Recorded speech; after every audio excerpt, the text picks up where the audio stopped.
welcome back to our fourth episode of the Powered by Forever podcast. I'm here with two special guests, and where are we today? We're in Scottsdale, Arizona, back home. Yeah, home base. Last time Greg and I were together, we did this in Japan. I'd like to say we're back by popular demand, but I don't think it was that popular, really.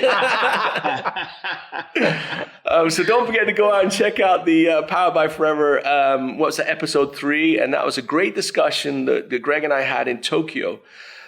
Brilliant discussion about their success over the years. And I think you could learn a lot about what they do and why they're number one for so many years and forever. So yeah, go check it out. And to see Kaz's insight too, from being only 2 years in the company, I found that really interesting. Very. He's incredible. Right, so that's the commercial over for our Powered by Forever version 3. But what's important now is version 4. Nick Woodward-Shaw, they're so good. He's amazing that they gave him 2 last names because one wasn't sufficient. Well, it makes me sound smarter than I actually am, and it seems to be working. It's certainly, you fooled us, mate. You fooled us. As is tradition now on the Powered by Forever podcast, we're going to toast. And today's toast is brought to you by Forever Aloe Peaches. Yes. So, gentlemen, it's a great event. Not Kampai this time. No. Nope. Cheers. Cheers. Hey, a couple of English words. Cheers, me old boy. Cheers. Down the hatch and all that. Mm-hmm. It's been a while since I've had peaches. It's lovely. That's good. It's definitely the best tasting aloe drink that we do. That might be something that causes a little bit of... I don't know. I like mango a little bit better. Yeah, it's true. Mango's good. But that is good. I haven't tasted that forever. This is what I got my kids on. When they were really young. I persuaded them that it was liquidized gummy bears. And they took it. That's true. Sounds a bit valiant, doesn't it? And they still take it. Piece of advice right there. Your first way, trick your kids to drinking it by liquidizing gummy bears. All right. Hey, Nick, that's a good segue. Tell us a little bit about you, your family, what brought you to Forever. Well, I've actually been with Forever for 25 years this year. Those first 8 years, I worked for an outside vendor, as you guys know very well, looking after events in the UK for a few years, and then into Europe, and then over here, which of course I brought my family, beautiful wife Laura, who of course you know very well, and Emily and Olivia, 2 daughters who are doing their thing out in the world like they do. And what is their thing? Emily, my eldest, she's 23. She is in retail management with Target. Flying up the ladder there, which is weird because that wasn't what she intended to do. Yeah. It was all about theatre, dancing, performing. And then this took a little turn, but she's loving that. And then my wee one, who's 20, Olivia, she is a performer at Disneyland in Orlando. Sorry, Disney World in Orlando. World. Well, it's great. I remember very well Nick and I and Greg worked together a long time ago before you were officially part of Forever on success days and European events. And then one day, do you remember we were in Hong Kong? Yes, I do. And we were, what was the hotel? Do you remember the hotel? We were, it was like the high, really tall. Hyatt, wasn't it? Mm-hmm. And I remember we were sat in there and Greg sort of formulated this idea. Do you think Nick would come and live in America? And that's where it began, huh? I remember that discussion. And how has it been since you've been here in America? Amazing. I mean, truly life-changing. And I mean that sincerely. I remember you asking... I nearly said pop the question, but that's typically... I don't think we were getting married at the time. But my mind spun around. It was not on my radar at all to be invited to come to the Home Office. Huge honor. And it's been... And I remember one of the things you said, which completely took all the risk out of it, was you could tell that I was concerned from the family point of view because they were really settled in England in school. And I remember you saying, if it doesn't work out, we'll find a way of making it work. And suddenly that took all the pressure off and it just seemed like this could be an amazing adventure.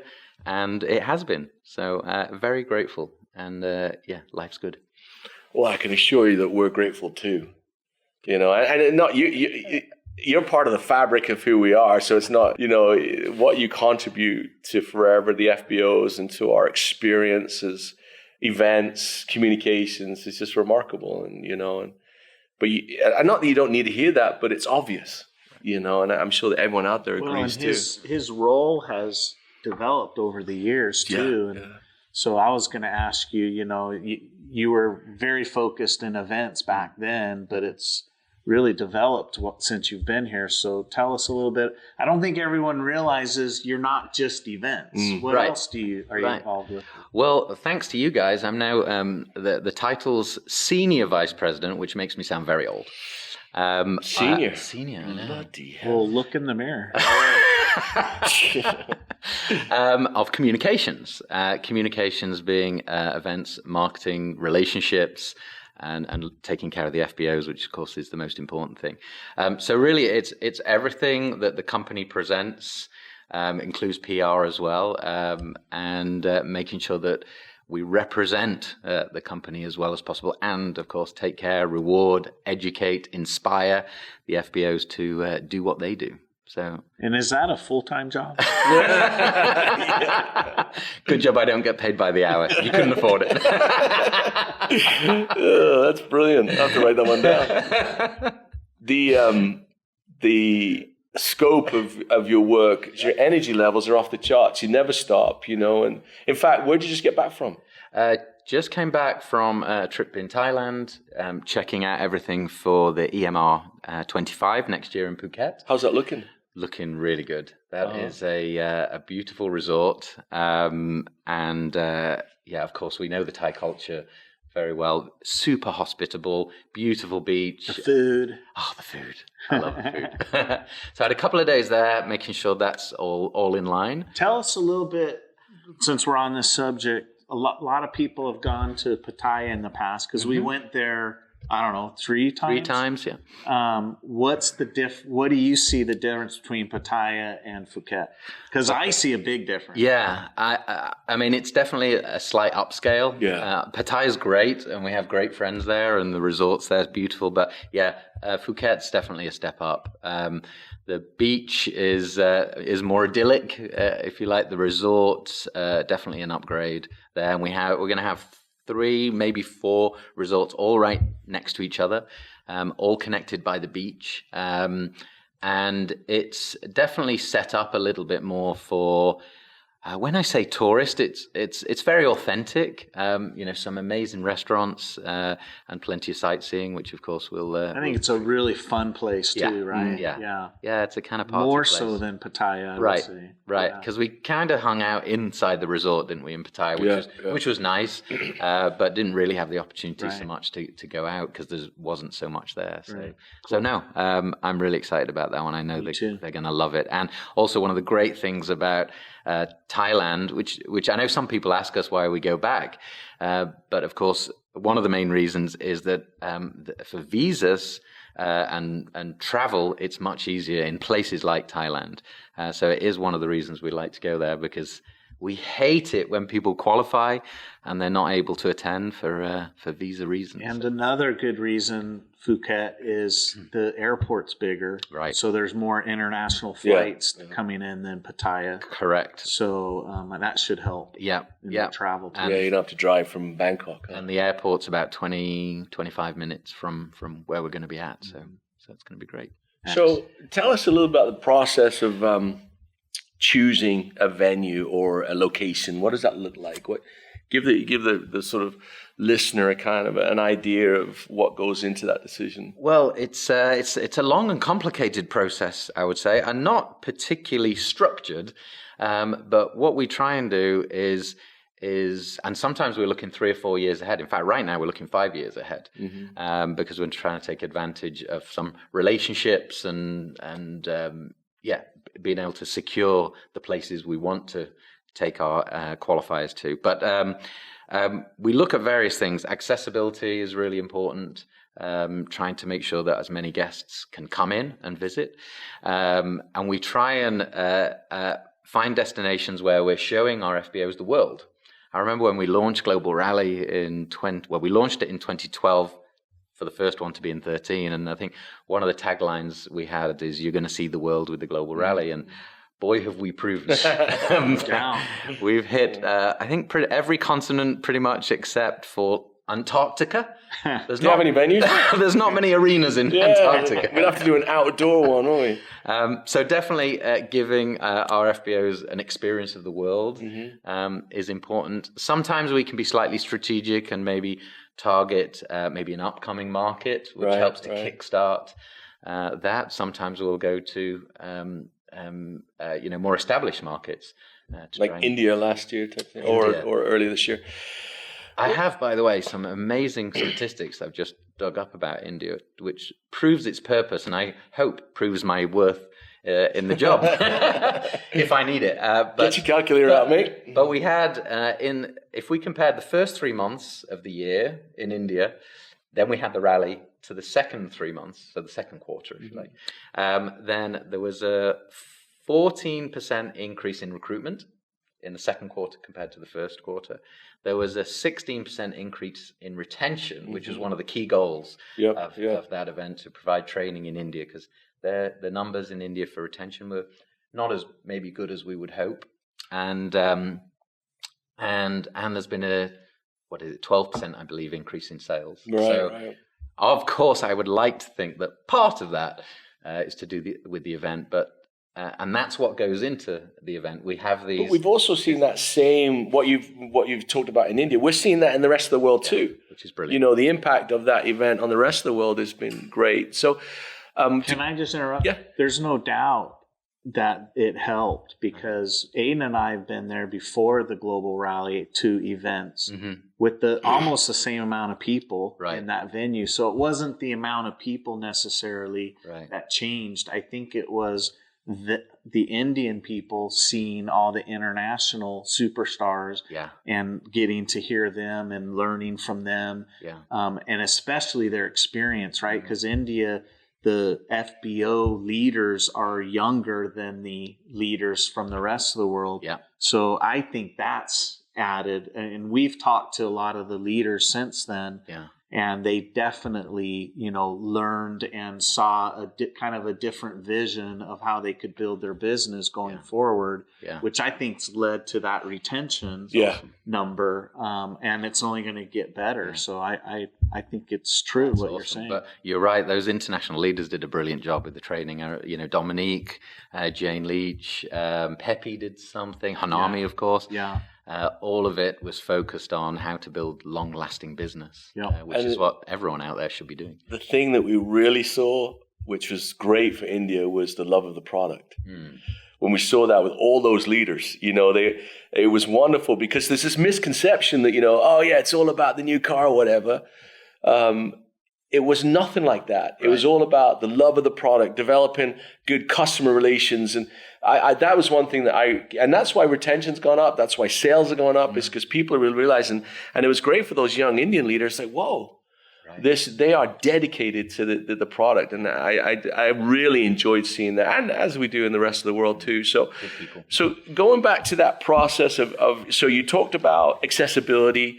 You talked about choosing markets or rising. There are business decisions in there too. Cost. Yeah. We've seen the cost of events just skyrocket. And everyone will know that from their own hotel room, flight experiences. It's a hard number. What have you seen since COVID, the sort of cost increase percentage? What would you guess that would be?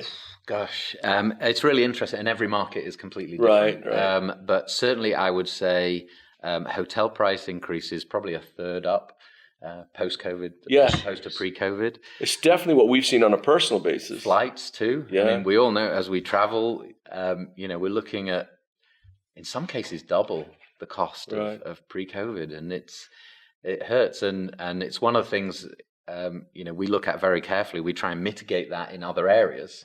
Sometimes, and obviously. So let me just tell them what you just said there. Because the point I want to make is that we're still at 1,500 case credits to qualify. Right. That's a lot of product. We recognize that, and that's difficult. It's hard work.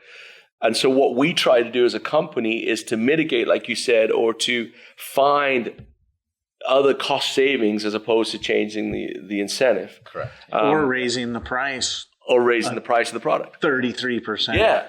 Because we've seen that for sure. Definitely just in the straight bills that we get, they're 30 to 40% higher now than they were pre-COVID. There's no doubt about that. not that we want to talk about that too much, but I wanted to highlight sometimes when people say, hey, why do we go there? Why do we go here? So we've got accessibility.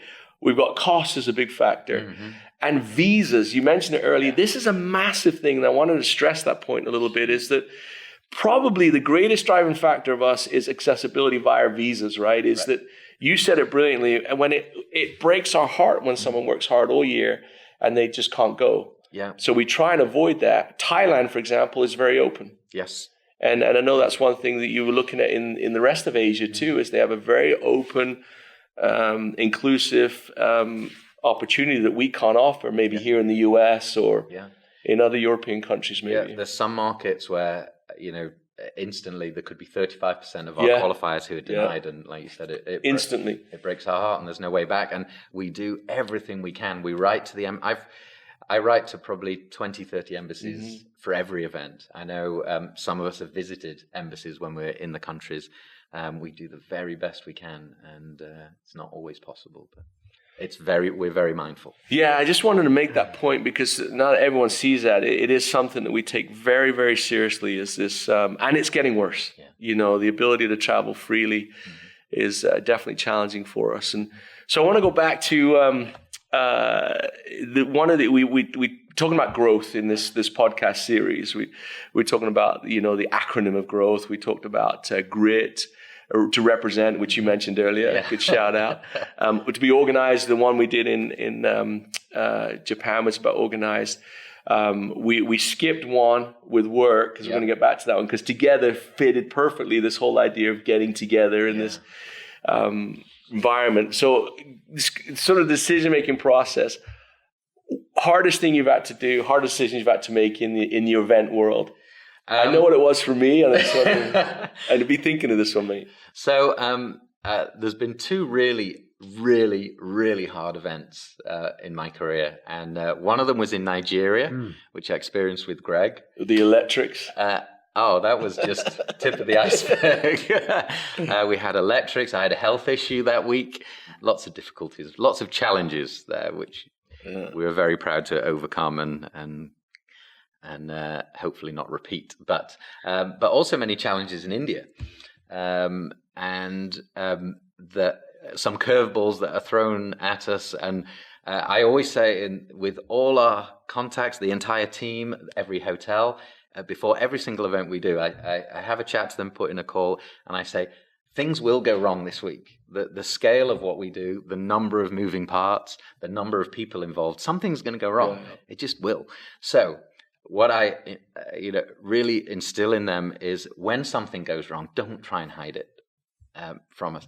I can be your best friend at fixing that, even though, if you like, I'm the client. That's not how I like.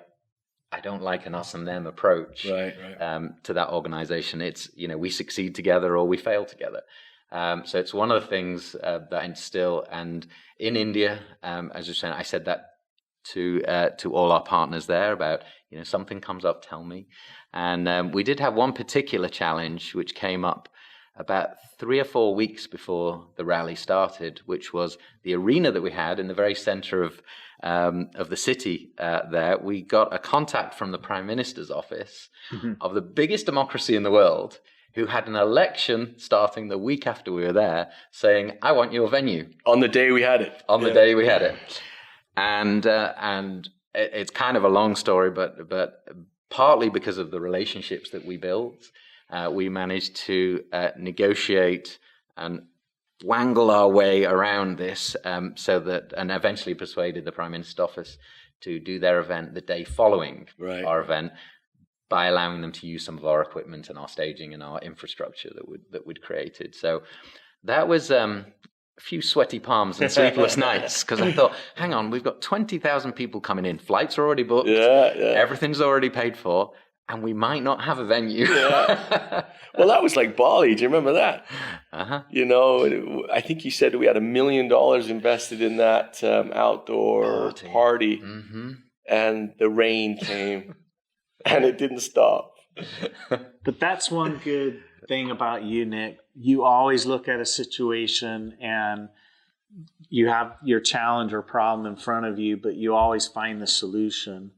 that's where you spend your time and your effort, not worrying about the problem itself, but what's the solution to it. And I think that's a great lesson for all of us to learn, to not spend time worrying about it, but looking and searching for the answer. It's Laura thinks maybe I have a psychological issue, but in a weird way, I love those times.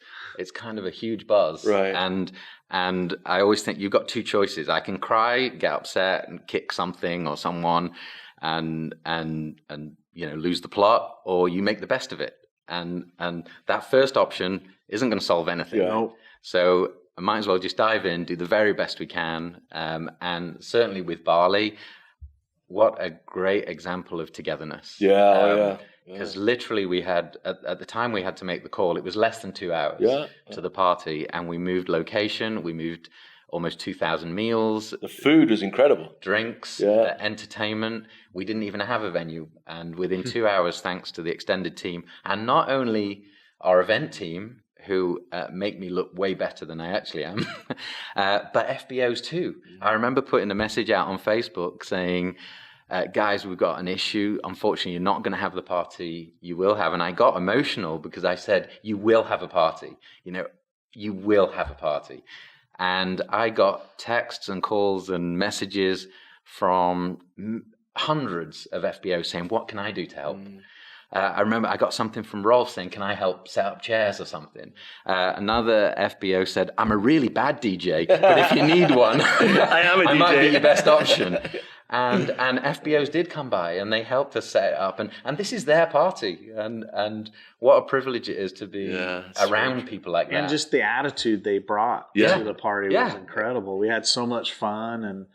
But I think also, you mentioned it earlier, the relationships that you build, not just with internally, but with the hotels. And because you did that, you were able to get that room. Right. Because you had that relationship built with them. And, again, that's very important for all of us to learn. It may not seem right now that it was important to have that relationship with the hotel staff, but later on it became the solution to the problem. Similar issue in Abu Dhabi. Remember when sadly the Sheikh passed away? And we thought our party on the Formula One track was going to be cancelled. And again, I think part of that was some of the relationships that we built with the government there. Enabled us. It wasn't quite the party that we wanted, but it was remarkably unique, wasn't it? Wasn't it? You remember it was that sort of downplayed, quiet one. I had to whisper. But I tell you what, and how grateful we were that the government and the staff, they said, hey, we'll find a solution with you. And they're desperate to have us back. And that is like what Greg's, I think, saying is that it's a real lesson for all of us that relationships matter. That they truly do. I remember with the food situation on that, because it was an outside vendor serving food in a hotel, and that's a no-no. Right. And yet there they were, and the hotel staff were helping, and all because of relationships. And in our business, relationships are literally everything. Right. Is because you need the collateral of a good relationship to overcome the damage that comes, or the challenges that come. Right. The one thing that came to my mind with events is this. Did you remember? The event that never happened. The Aloe Baby for Australia. Correct. Yeah, 2020. And it never happened. Now, in hindsight, this doesn't look like a big deal. But do you remember at the time we were sat in the boardroom right here, and this idea that Forever wouldn't have a rally was completely alien, and this thought process that we were going to cancel this because it was right at the beginning of the COVID experience. And now looking back, it seems easy, the decision, but I remember us looking at the numbers. It really wasn't a decision. No, exactly. But at the time, it was huge. Yeah. That's one thing I remember. And then pulling the plug on a rally, I just remember thinking, how are we going to survive this? And then in 6 weeks maybe? Yeah. We put on, or you put on with your staff, an award-winning online rally experience. Yeah. Where we did all of it, but we did it out of the boardroom and a global team of. That's right. That was incredible. Yeah, that pivot into COVID and time, because we didn't really know what we were doing. Like Zoom was kind of it's been there, but we'd never actively used it. So kind of such a fast learning experience. It was incredible. As one highlight, low light, I don't know, of my career, but that whole process of, and I just remembered, and when I saw this, that I just thought, oh my goodness, that was an agonizing time. Yeah. You know. Hey, let's not focus on too much on the past. I want to talk a little bit about the future. Oh. So where are we going next year? Well, for the Global Rally, we're in Paris. Paris? Ooh la la. And you were just there not too long ago. I was, yeah. It's coming together very nice. Of course, I had to do a quick site visit before the Olympics, and even then, a lot of the city was closed down, or a lot of the venues, including the huge arena that we're going to be in. It's called the La Défense Arena. Which is the swimming one, right? Correct, yeah. So if you watched on the Olympics, the swimming events, that's where we're going to be. Yeah. In a pool? They built, if you want to. It's still there. I just want to know what our opening ceremonies look like. Oh, no. Don't bring that up. I watched all of that, and I won't comment too much. Yeah. Please don't. Oh, no. Anyway. There was a couple of really cool elements, Yeah. I thought. But the beginning and the end. no, we'll definitely be inspired by the Olympics. We've got a couple of ideas how to take some of the achievements that we saw there by the athletes and the countries, and maybe find some links to training and how we can inspire our qualifiers too. We're going to get to swim in the Seine River, is that what it is? If you want. Yeah. Good luck. Yeah. So we're talking about the importance of being together, and Paris is coming up, an opportunity to be together. Obviously, if you're working hard on your qualification right now, you know, that's a highlight of your year to go to Paris. Right. But if, let's say, you fall short of the qualification, kind of go over, for someone that's watching, why would it be important for them to, you know, take money out of their pocket, sacrifice a bit to be at the rally? What's that going to do for them and their business, do you think? Well, time and time again, which is one of the reasons we keep doing them. The thing we hear about attending the events is belief. And there's so many stories of people who are now top leaders, first coming as non-qualifier. Perfect example, Hanami Takagi, who's number one in the world. She attended the Global Rally in 2018 and had a nice little business going on. And it was at that event where she saw Rolf and Dominique on stage, saw the vision, and thought, I can do that. And so I think belief is probably the biggest one. But not only that, I mean, our goals, we set strategic goals for all our events, and they always include rewarding recognition, education. We'll be doing training on that very big stage, a half day of training. So you're going to hear, same as the Indians did, from the best in the world, how to build your business going forward. And of course, fun is a huge element. It's in our mission statement. So boy, are we going to have fun. But, and the last goal that we have for this one is it's the City of Love. So we want to everybody attending to take a little bit of Paris home in their heart. The thing for me on events is belief is probably a better word for me. It's just that recharges your batteries, doesn't it? You know, because sometimes it's hard to do what we do. There's a lot of headwind. And all of a sudden you stand in an arena, you look around, there's 20,000 people or whatever that number is, and you think to yourself, you know, these are all like-minded people. And the opportunity to be and to see that is unique.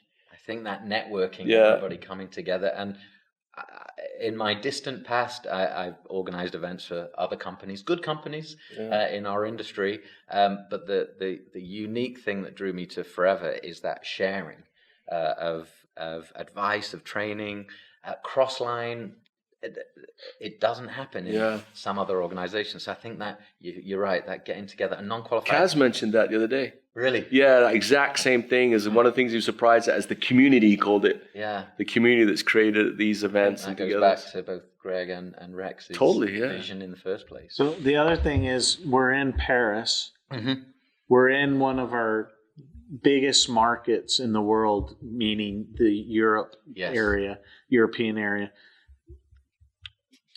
This is their opportunity to come to this event, right? It's not that much to travel to Paris, wherever you are in Europe. Yep. And to be able to see that vision and feel and grab that belief to carry your business forward. Think about the dreams that you can achieve in the future just by deciding to come to this event in Paris.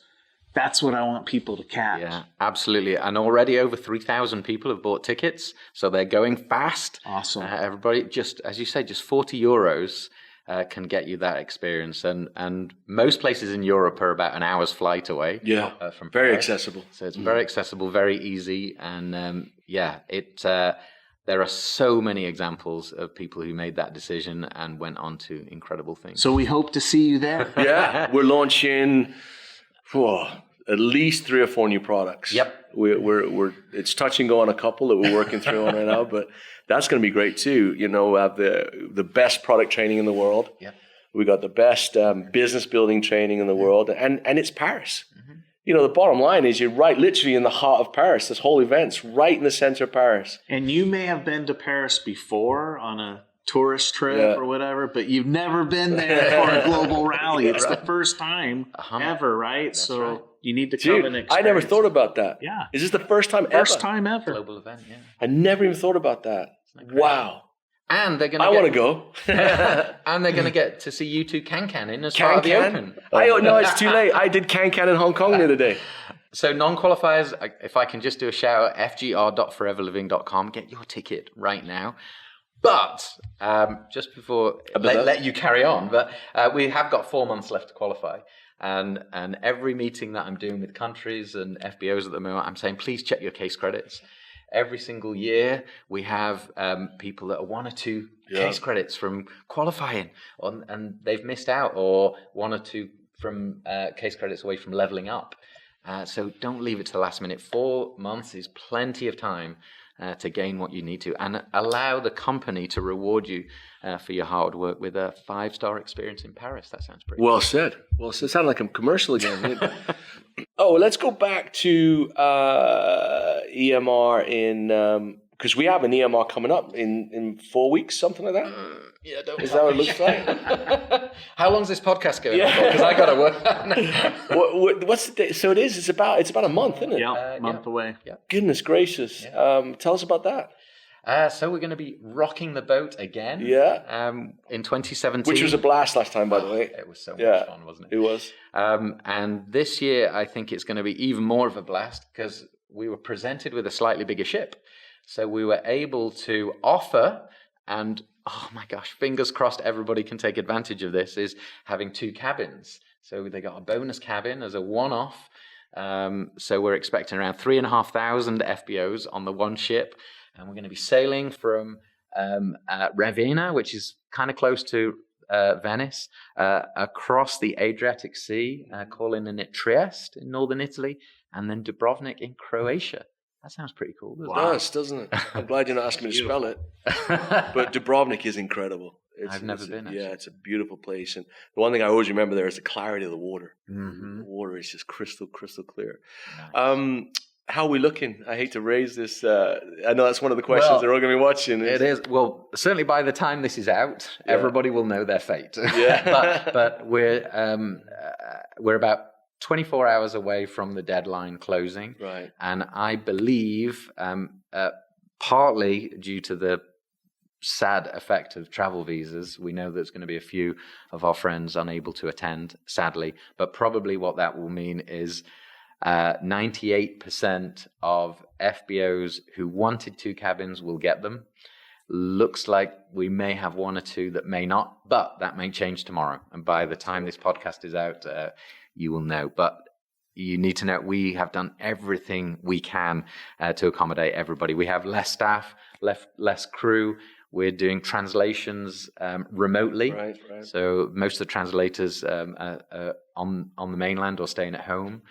So that we can free up every single cabin for the FBOs who deserve it. So. Well done. Yeah. You've worked really hard on that. It's been thank you. There's been a lot of work behind the scenes. And we didn't anticipate it being so difficult. There was a massive response, wasn't there? A global response, over 30% more Eagle managers and sales are up. Yeah. What does that say about Eagle Manager? Oh, yeah. There's definitely we've proven that there's a correlation between Eagle Manager and growth. Yeah, absolutely. Yeah.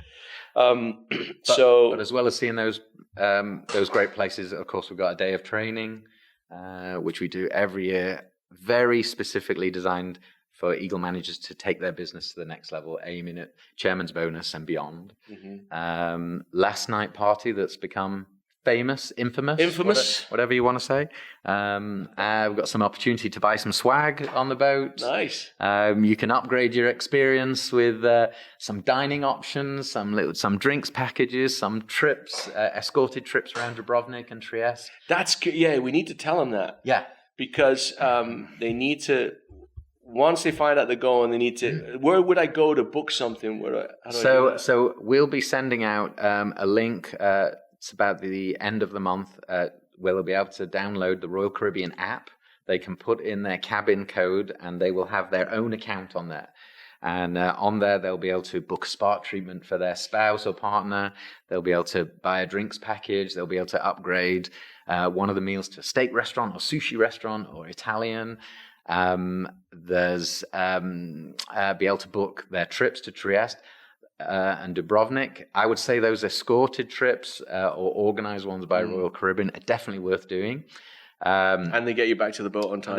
They very, very well organized, very well escorted. They'll show you the history if you want to do that. So loads of opportunities. So end of the month, end of August, should be able to get that app and start upgrading your experience. They definitely need to do that because last time a lot of people missed that opportunity by not booking early. So really, really good reminder. Excellent. Yep. And then what's the future after that look like? Well, Phuket for EMR 25, right? Booked, and everybody's underway already with the qualification on that. So that's looking good. And then after that, but for sure, and Greg and I have both seen this. We are out to 2030 right now on venues for EMR and Rally. Yep. And they're looking good. It's really exciting. We are seeing the world. Yeah, it's incredible. These events, yeah. So that's how far out we get. Is 5 years? Is that your goal? So does that mean my job's safe till 2030? So, yeah, as of today, yeah. You might not be, when you find out the other 2% that didn't get their room might be after you. That's true. It won't be me and Greg, but you might be one of them. So no, I think for the FBO, you make a great point, is we're planning that far ahead to motivate and excite and incentivize you. And it's not just in events in the company. We're investing every part of our business, right? We're here to stay. All right. With all your experience of doing the events, and I know that you have a very clear matrix is maybe the wrong word, but guide of what you want the experience to be like. And what does that look like? What is your roadmap when you start up and you come and you sit down and say, okay, we're going to Paris and we want to do this, this, and this. What is that? So it's one of my favorite times of the year, and I always do it on a weekend, so nobody else is bothering me. Sometimes go for a little walk. I find a place to myself, and I sit down with a blank piece of paper, and I try to imagine what are the goals, what do we want to achieve for this event, for the business, but probably more importantly for the FBO. Right. How do we want them to feel? Because I think that dopamine moment, connections, relationships that we build is critical and vital, and we design those moments in. It was a piece of advice I was given once by somebody many, many years ago when I was starting my career out in events, was think about the guy sat on his own 3/4 of the way back in the middle. Middle. How's he feeling? Yeah. Is he engaged? Is he connected? Is it too loud? Have I had enough?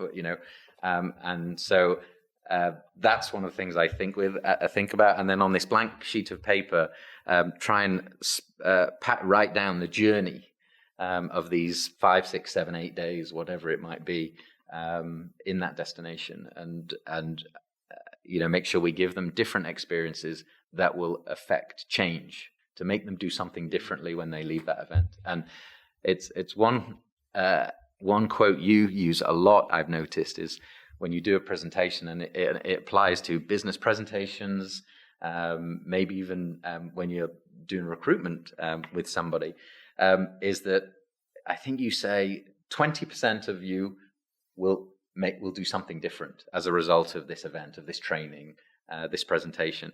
80% of you won't. And so I'm constantly striving to how can we make that number bigger? Mm-hmm. What I always love when you say it is you'll say, who's in the 20%? And of course, everybody puts their hands up. 100% put their hands up, yeah. So that's something from, if I'm an FBO and I'm watching this podcast and I'm looking at, you as a professional event organizer, amongst the other things we've discussed, what am I looking to do? Like, what advice would you give me if I wanted to put an event on? Because some of our leaders, everything from having 5 people at a product launch in my house to hosting my annual kickoff with 2,000, 3,000, 4,000 people, whatever. Yeah. What am I looking to achieve? Yeah, you're right. It's the same. It's just scale, and I have a bunch of friends helping me. Right. But yeah, so there's these 3 kind of, for me, there's these 3 trinity of experiences, is what I call it, and they're anticipation. So that's before the event is happening. It's building that excitement or understanding about what might happen, but yeah, building the anticipation. Participation. So when you're actually at the event and you're with somebody in a business meeting or product launch or whatever, it's giving them whatever it is that they need, the information that they require to make a change afterwards. And then the third one is reflection. So anticipation, participation, and reflection. And as far as FBO meetings are concerned, I would say reflection is about following up, is about, checking, did you get the information that you needed? Can I help you any further? What is your next action point? Or how can I make it better next time? Learn from your experience. Yeah, 100%. Yeah. I've been blessed to spend 30 years doing events. I've done thousands and I haven't done a perfect one yet. And but you keep striving. Absolutely. And yeah, never stop learning. But I think if FBOs put a similar thought process in place around anticipation, participation, and engagement at that point, and then follow-up reflections, that might help them. It is, huh? It really, and you can see how that can work on any scale. Right. Yeah. Even if it's just like that, like you said, that one-on-one or product sharing opportunity, right up to a big, massive event. A lot to learn and digest and all of that. Greg, you've been to events for how many years? You've been in the business now? Too many. Yeah, flipping heck. Do you have a favorite? My gosh! I know that's not easy. Did you look back? I think the time's going by. No, way too long. You can't. No, we got plenty of time. Jeez. All of them have some kind of significance. I think one of the biggest ones that remain with me is probably the first global rally in Hawaii. Yeah. Just because it was such a major change from what we had been doing for so long. And it's turned out to be incredibly successful, I think, in my opinion. And, what we did before that was a lot of work, it's brutal. Yes, a lot of money, yeah. And to consolidate it into this one big event and be able to travel the world, like you mentioned, and have the experience like no other that we're producing now. It started with that event with just an idea and building it from there. And so that's very close to me for sure. That definitely was a change in direction, wasn't it? Yeah.